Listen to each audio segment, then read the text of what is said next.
Kalau kita lihat di media massa kita, sulit sekali menemukan media yang menyalahkan platform loh. Oh gitu ya?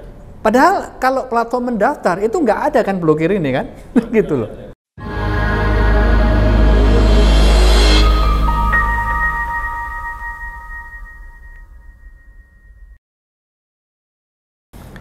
Iya, yang pertama tentu kita perlu bersimpati ya, berempati kepada kelompok masyarakat yang dalam beberapa hari ini terganggu. Jadi tidak bisa mengakses layanan PayPal, tidak bisa mengakses layanan Epic Games dan macam-macam. Tentu kita berempati ya, apapun yang kita lakukan, kita tetap harus punya empati kepada masyarakat yang terlanjur menggunakan layanan itu dan untuk sementara waktu terganggu, gitu ya. Jadi dan ini memang dilema. Ini dilema dalam arti begini, di satu sisi ada sekian banyak masyarakat yang terlanjur menggunakan berbagai layanan digital itu. Kita harus melindungi kepentingan mereka, satu sisi. Tapi di sisi lain, kita menghadapi praktek bisnis platform digital yang sebagian adalah asing, yang memang belum diatur dari berbagai seginya. Saya bilang dilema itu karena ada publik yang harus dilindungi, tetapi di sisi lain ada praktek bisnis yang memang harus diatur.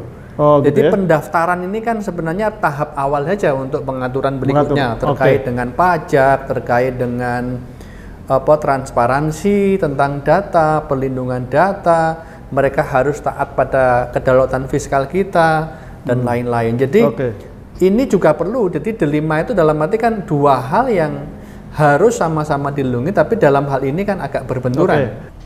Macam-macam ya. Misalnya dari sisi perspektif perlindungan konsumen, gitu. Jadi kalau pakai perspektif Uni Eropa hari ini, itu harus ada perlindungan terhadap konsumen yang menggunakan games online sekarang ini, gitu ya. Jadi games online itu kan seakan-akan kan pilihan bebas ya, di mana orang membeli game online itu dan fitur-fiturnya, gitu ya.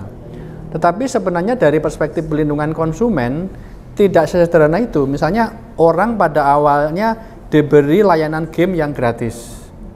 Tapi ketika dia sudah edik gitu ya, ketika dia sudah tergantung, dia sudah sudah ketagihan gitu, maka dia didorong untuk membeli fitur-fitur yang lain sehingga permainan gamenya itu meningkat gitu.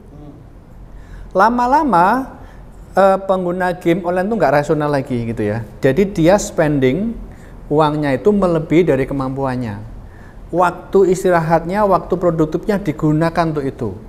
Jadi dia tidak peduli dengan kepentingan dia dan kepentingan lingkungan. Di mana-mana main game sambil jalan raya, di jalan kaki, dia main game itu. Jadi dari perspektif perlindungan konsumen itu harus dilindungi gitu loh. Karena ini jenis barang layanan yang bisa membuat publik itu ketagihan dan irasional.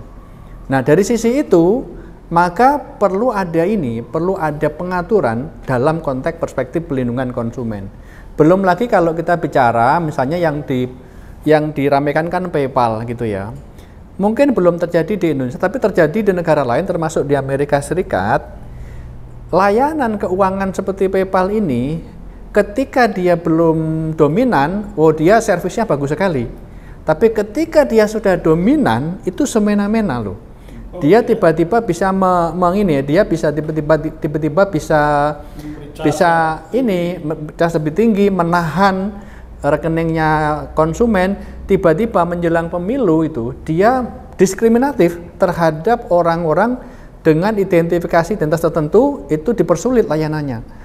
Itu sudah terjadi di Amerika Serikat, di Eropa, itu belum terjadi di Indonesia. Tapi kalau dia dominan, sangat mungkin dia justru memberikan servis yang merugikan publik. Nah, pertanyaannya, ketika itu terjadi, siapa yang melindungi publik? Pasti harus pemerintah kan? Nah, biar pemerintah bisa melindungi, ya harus ada regulasinya. Ya betul. Memang teknologi ini dalam prakteknya memang melompat jauh lebih cepat dari kemampuan regulasi untuk mengaturnya dan kemampuan aparat untuk menanganinya. Ini problem yang kita hadapi dan juga problem yang dihadapi oleh banyak negara.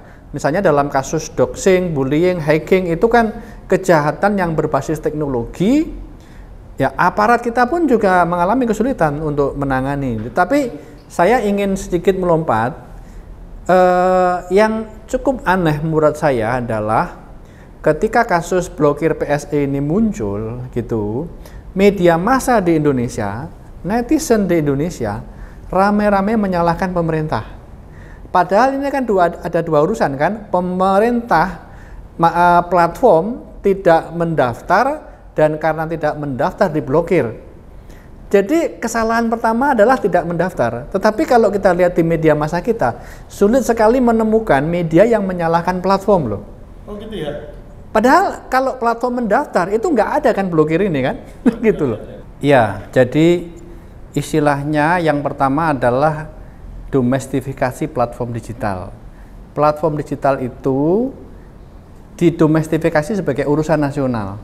Karena selama ini kan ini lintas negara, dan karena lintas negara tidak diatur secara nasional, maka secara praktisnya hanya satu negara yang mengatur internet ini, Amerika Serikat.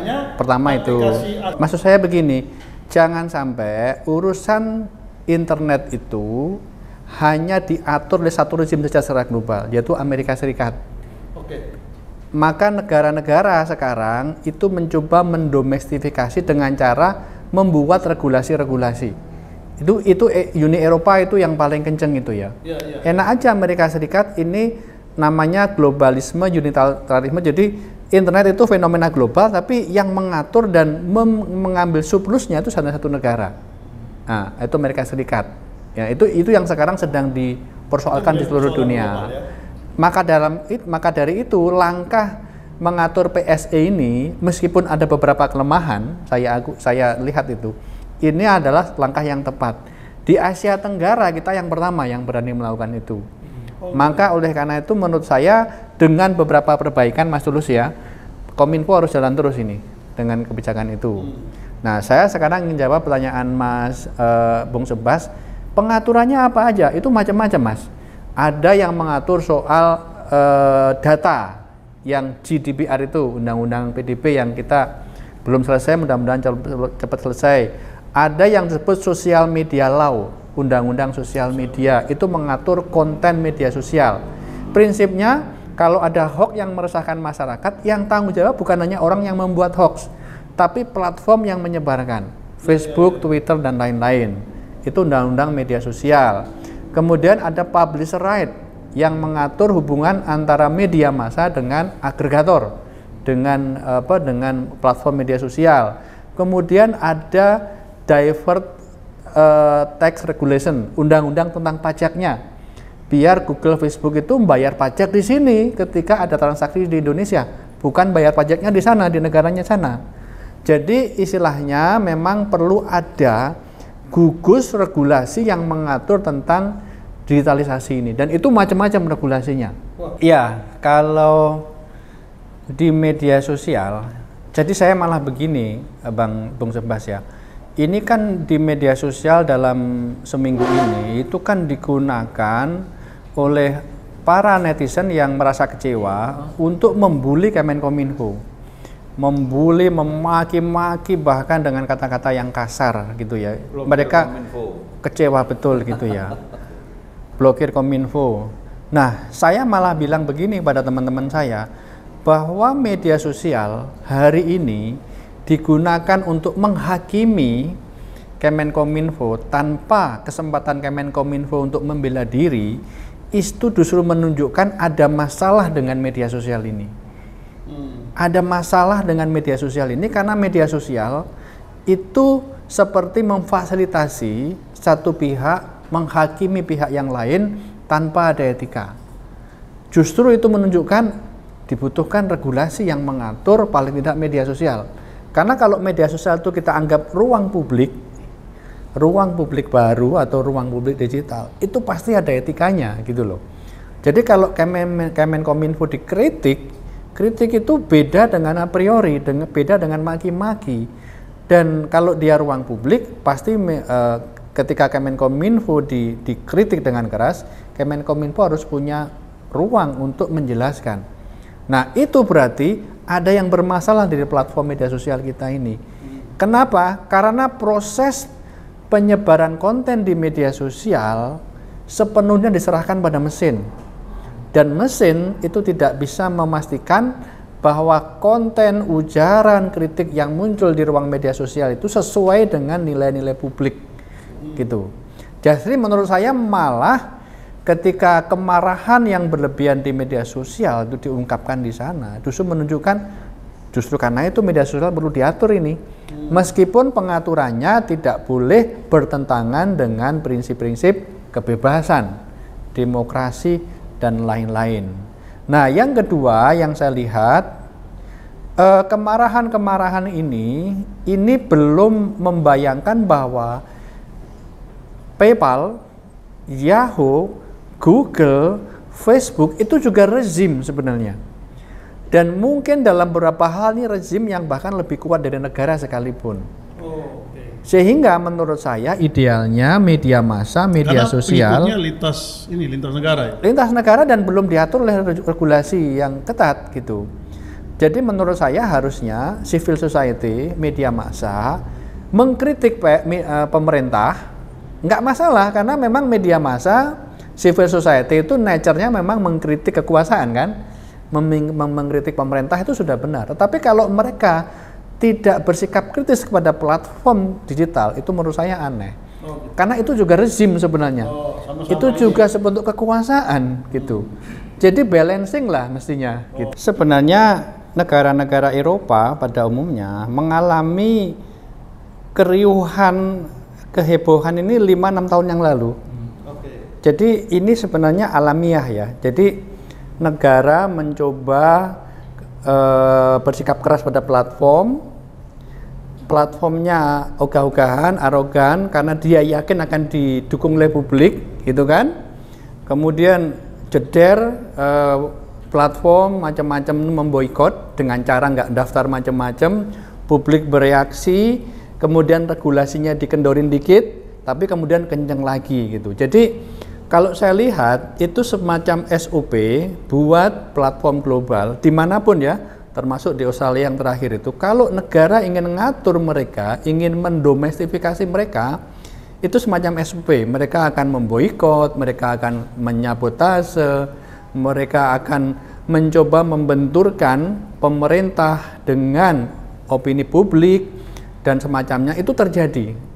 Di Eropa, bahkan di Amerika juga terjadi gitu. Jadi kalau saya lihat dalam konteks benchmarking ini mekanisme yang alamiah, sangat tergantung kemudian negara apakah kendor atau tetap stabil seperti sekarang ini. Itu menarik nanti untuk dilihat gitu ya. Dan menurut saya itu tadi tidak ada contoh di muka bumi ini ketika negara itu hadir untuk mengatur platform tidak melakukan perlawanan. Perlawanan ada yang terbuka, ada yang melalui proxy gitu kan. Itu terjadi. Maka kalau Indonesia ini platformnya perlawanannya bagaimana? Ya, paling tidak dengan tidak mendaftar gitu kan. Muncul kehebohan, muncul opini publik yang menurut saya opini publik hari ini termasuk pemberitaan media kan membela platform gitu ya. Oke, sejauh ini masih begitu ininya. Ya, makanya itu menurut saya sekarang ini sekali lagi ya sebenarnya media massa, civil society itu harus melihat ini secara lebih jernih ya. Jangan sampai reaksi mereka tanpa mereka sadari itu menguntungkan posisi platform-platform global yang memang mereka nggak mau memang diatur. Gitu. Sebenarnya negara EU ya, Uni Eropa itu yang sudah membuat banyak regulasi tentang digitalisasi ini gitu ya. Uni Eropa membuat undang-undang copyright, kemudian negara-negara anggotanya kemudian mengatur pada level nasional gitu. Tetapi sebenarnya masih dinamis ya. Mereka bergerak terus ya, bergerak terus. Iya, dan lembaganya macam-macam. Jadi kalau GDPR itu ada lembaganya, itu kan. Terus kemudian mereka Digital Economy Act gitu, undang-undang ekonomi digital, mereka ada lembaganya. Sosial Media Law ada lembaganya. Nah, mungkin kalau dalam konteks hari ini kan Pak Presiden Jokowi bilang jangan terlalu banyak lembaga negara, itu nanti ada problem di situ. Tetapi yang saya lihat Uni Eropa itu terus bergerak, terus memperbarui regulasinya, membuat regulasi baru tidak efektif, regulasi dibikin, teknologinya udah melompat lebih jauh lagi, maka kemudian diubah lagi. Kesimpulan saya sih sejauh ini belum ada model yang ideal bagaimana persoalan digital itu diatur gitu ya. Tetapi kita bisa mencontoh mereka, nggak perlu menunggu mereka ideal, karena pengaturan yang ideal itu saya nggak tahu kapan akan ada gitu kan, karena ini berubah terus dinamis. Tetapi menurut saya ketika pemerintah Indonesia sudah menginisiasi PDP, terus publisher right, sekarang juga sudah sampai pada level pemerintah, pengaturan PSI ini menurut saya ini sudah on the track gitu ya. Tetapi yang harus diingat betul oleh pemerintah, satu, jangan sampai regulasi-regulasi itu melakukan sekuritisasi, kriminalisasi terhadap kebebasan berpendapat. Jangan sampai kemudian orang kritik pemerintah kemudian dihukum dianggap anti pemerintah. Nah, itu disclaimer-nya di situ. Yang kedua, kita harus ingat digitalisasi itu memberikan dampak negatif dan dampak positif.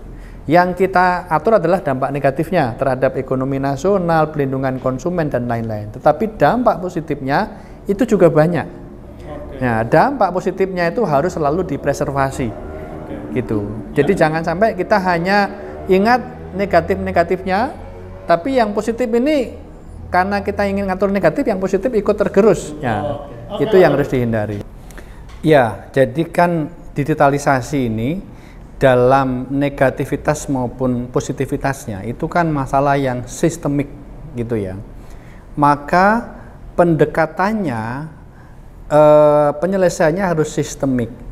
Tidak bisa lagi ad hoc lagi gitu ya. Sistemik ini Nah, gimana? sistemik itu dalam arti timnya harus solid, terkoordinir dengan baik, lintas departemen, lintas kementerian, secara multi stakeholders juga melibatkan unsur bisnis, melibatkan unsur masyarakat, pers dan lain-lain. Jadi itu yang saya maksud pendekatannya sistemik dan tidak ad hoc, kalau ada kasus baru ditangani gitu ya. Jadi harus ada cetak biru.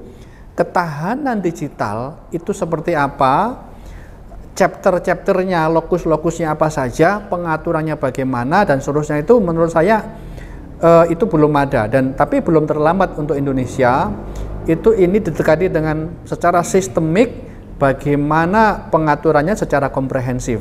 Mungkin kalau kita pakai kata omnibus law itu kan ini kata yang sudah terlanjur politis ya gitu ya. Nah, menurut saya istilah yang lain mungkin gugus regulasi tentang digitalisasi. Dalam gugus regulasi ini yang diatur ya macam-macam ya, dari pajak, dari etika media sosial, dari bagaimana kita menghindari capital outflow, bagaimana menghindari alih daya digital yang melahirkan pengangguran baru dan lain-lain. Itu harus sistemik gitu dan didukung oleh riset yang memadai. Tetapi saya ingin ingatkan, apapun regulasi yang kita buat dalam konteks transformasi digital, harus ada afirmasi terhadap pemain-pemain lokal. Pemain-pemain lokal itu ada dua, konsumen yang sudah terlanjur menggunakan berbagai layanan itu, dan juga perusahaan-perusahaan rintisan lokal. Apakah media massa, apakah aplikasi games online lokal, apakah layanan keuangan digital lokal dan lain-lain, itu perlu ada afirmasi di sana gitu. Afirmasi terhadap pemain lokal ini sudah pasti akan ditentang oleh pemain global. Google macam-macam, mereka maunya equality before the law itu kan, harus sangat. Tapi saya lihat sebenarnya afirmasi terhadap pemain lokal ini itu terjadi di negara lain. gitu. Kalau kita lihat Korea Selatan, kalau kita lihat China apalagi, kalau kita lihat negara-negara Eropa, mereka membuat regulasi tapi ada exception, ada afirmasi terhadap pemain-pemain lokal. Karena apa? Ini seperti David melawan Goliath gitu kan. Pemain-pemain lokal ini lemah, perlu dilindungi. Pemain global itu terlalu dominan, sehingga wajar kalau ada afirmasi terhadap pemain-pemain yang lebih lemah untuk menciptakan keseimbangan dalam bisnis praktek digitalisasi ini. Ya, jadi netizen, civil society, media massa, saya kira wajar kalau mereka mengkritik pemerintah ya. Memang kalau pemerintah ada kelemahan nggak apa-apa dikritik aja. Itu energizer buat pemerintah. Tetapi saya kira harus ada balancing. Ingat, platform digital, terutama yang besar-besar, itu juga rezim. Itu rezim ekonomi politik, itu rezim ekonomi politik global. Gitu ya. Jadi kalau pers dan civil society mengkritik pemerintah, harusnya mereka juga punya sikap kritis terhadap platform-platform global itu. Karena platform global itu juga rezim. Itu satu kekuasaan yang bisa menggunakan kekuasaannya itu untuk hal-hal yang negatif yang merugikan publik. Jadi please to be balanced lah terhadap dua entitas ini gitu.